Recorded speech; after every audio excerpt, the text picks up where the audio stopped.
la colline de Chiètre, dans le Chablais suisse, un îlot de verdure préservé, entre Vaud et Valais, Baie et Saint-Maurice.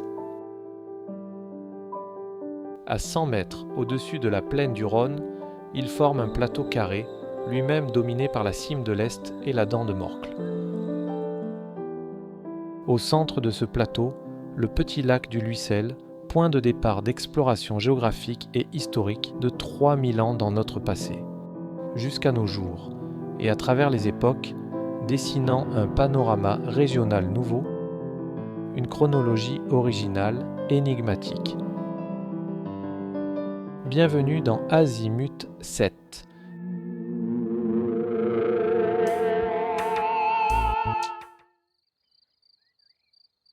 Site de découverte archéologique majeur en Suisse, le lac du Luissel. En 1791, lors de son assèchement en vue d'y extraire de la tourbe, on mit au jour sur ses rives divers objets anciens de valeur qui composent sans doute un dépôt votif datant de l'âge du bronze final, entre 1150 et 800 avant notre ère. Un acte rituel qui consiste à abandonner volontairement des objets précieux dans un lieu précis afin d'honorer une divinité, solliciter une faveur ou remercier d'une grâce obtenue.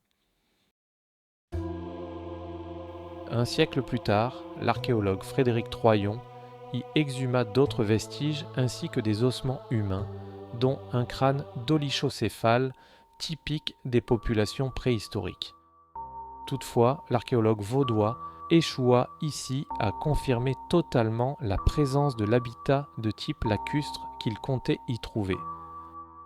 Depuis, nos connaissances sur nos ancêtres du néolithique ont certes évolué. Néanmoins, malgré quelques trouvailles fortuites sur la colline, la zone n'a plus fait l'objet de fouilles officielles approfondies. Études et documentation restent rares pour le grand public.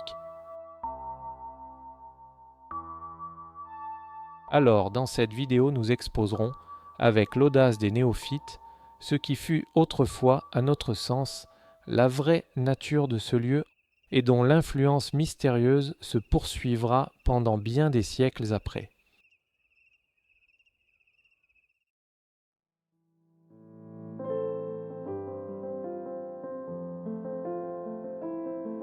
Plongeons alors dans ce curieux voyage, rassemblons les pièces d'un puzzle pour aboutir à une forme de révélation.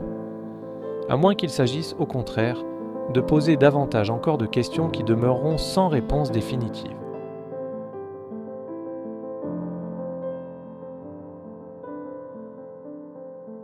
Lors de nos balades sur les chemins de Chiètre, quelque chose a très tôt attiré notre attention.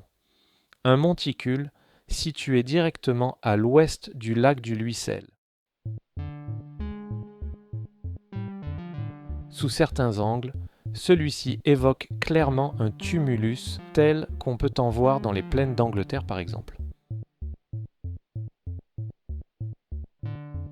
Au sud, son relief est davantage oblong et, à l'est, du côté du lac à demi asséché, il paraît plus érodé, modifié par les installations agricoles qui y ont pris place. Des cartes anciennes montrent qu'une couronne d'arbres le surmontait jadis.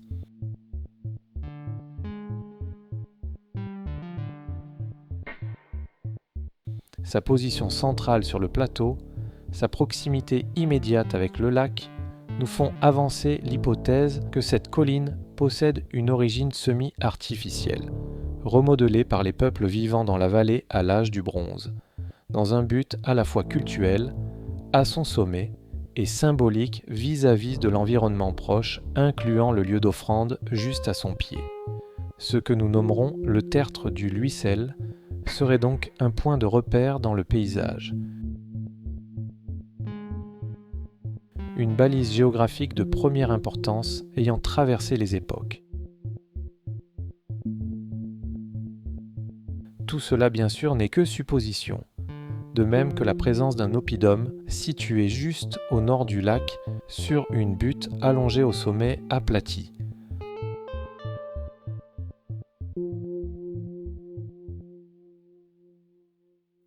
lançons-nous maintenant dans des petits exercices topographiques. Nous avons simplement cherché à savoir si des ancrages significatifs existaient entre le tertre et d'autres points d'intérêt alentour. S'agissant de ce chapitre de nos recherches, vous pourrez également consulter notre corpus de notes et documentation en dernière partie de vidéo.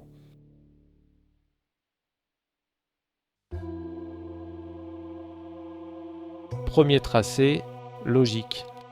L'axe nord-sud.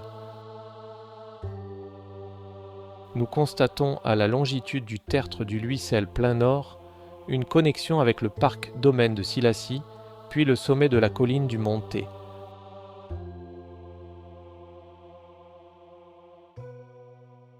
Plein sud, nous touchons l'établissement des bains de Lavée.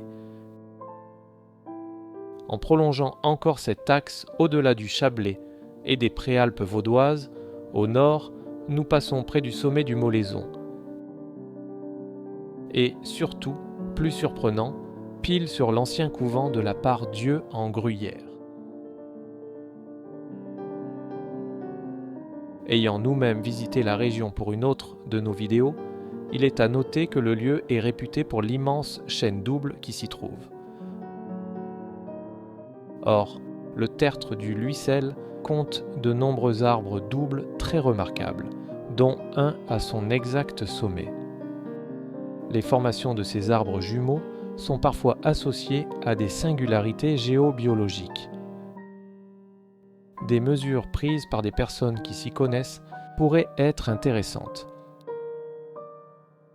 Ensuite, au fil de nos recherches, un nouveau tracé nous est apparu, nous le qualifions d'axe historique.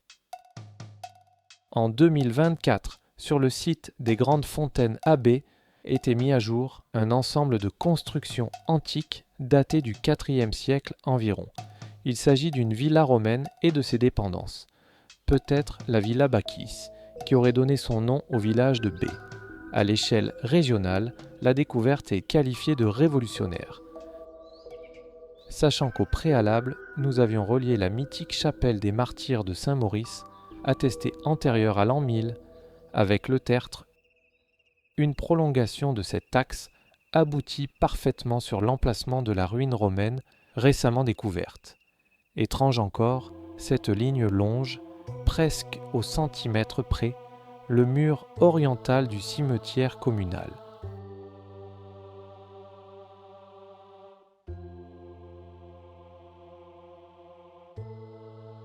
Mais qu'en est-il du château de Douin et de sa tour médiévale ? Force est d'admettre que nous n'avons pu déterminer de lien avec cet édifice dans le cadre de notre jeu de topographie.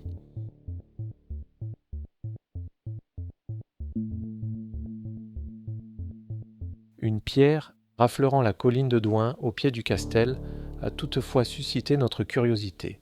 Celle-ci se situe bien près de notre axe historique sans toutefois y taper complètement. Permettez-nous ici d'ouvrir une parenthèse sur cet objet que nous appelons pierre de Douin ou pierre du Midi. Orientée nord-sud dans sa longueur, ces deux faces évoquent pour nous un relief montagneux miniature. Sa face ouest, qui fait face à la cime de la chaîne des Dents du Midi, semble d'ailleurs en être le reflet, comme une espèce de carte en 3 dimensions. Si l'on tient compte de l'érosion et des dégâts qu'elle aurait subis au cours du temps, cette impression était peut-être plus forte encore autrefois. Il est étonnant aussi que cette pierre n'ait pas été déjà démantelée, vu sa proximité avec la forteresse médiévale.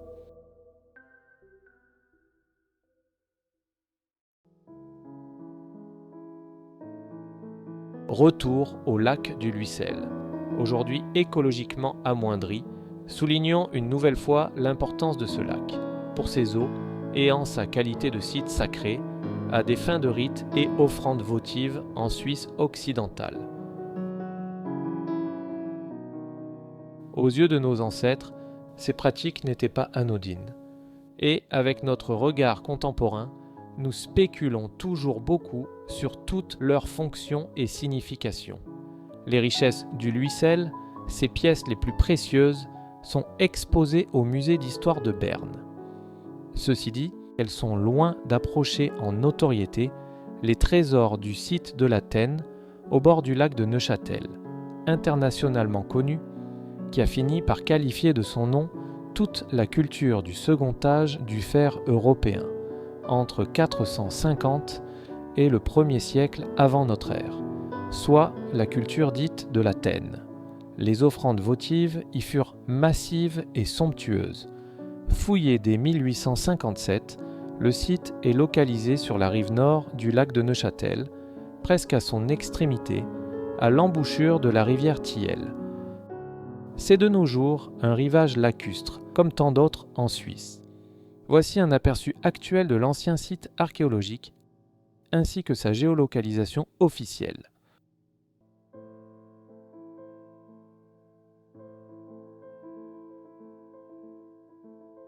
Ce n'est pas pour rien que notre série s'intitule Azimut 7, car la consultation des données GPS à l'entrée du canal de la Thiel nous rapproche une fois encore de la longitude sept, est de Greenwich. Posons alors un repère topographique au cœur du secteur de fouilles de la Tène. De nos jours, le centre de cette petite baie. Faisons de même avec le Luissel. Le point de repère est posé bien dans la cible ronde que montre le lac actuel vu du ciel. Contemplons à présent ces coordonnées dont les chiffres laissent perplexes. Dès lors, nous proposons à chacun d'en tirer ses propres conclusions.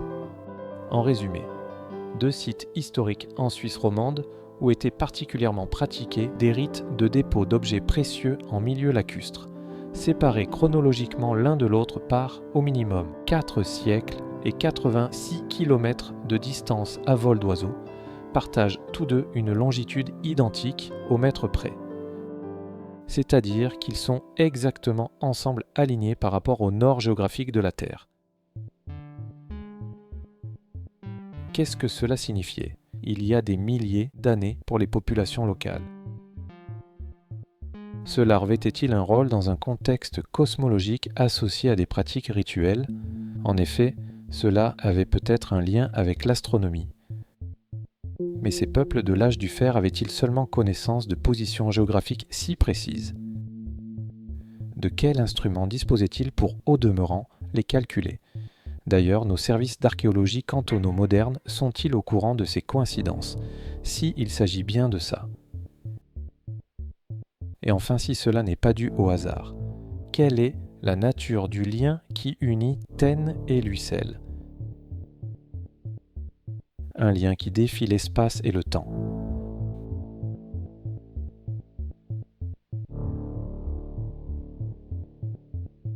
C'est sur cet ensemble d'interrogations que nous terminerons cet épisode, en espérant vous retrouver bientôt pour de nouvelles explorations.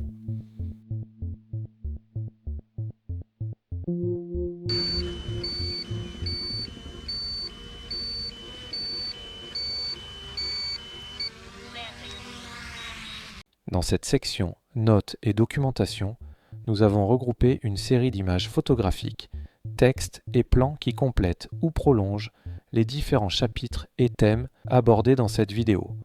D'autre part, certains documents rendent compte de nos travaux préliminaires de recherche débutés il y a plus de 3 ans.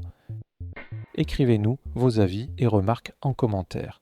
Likez si vous avez apprécié ce travail, partagez la vidéo à vos proches qui pourraient s'y intéresser également. Merci et à bientôt.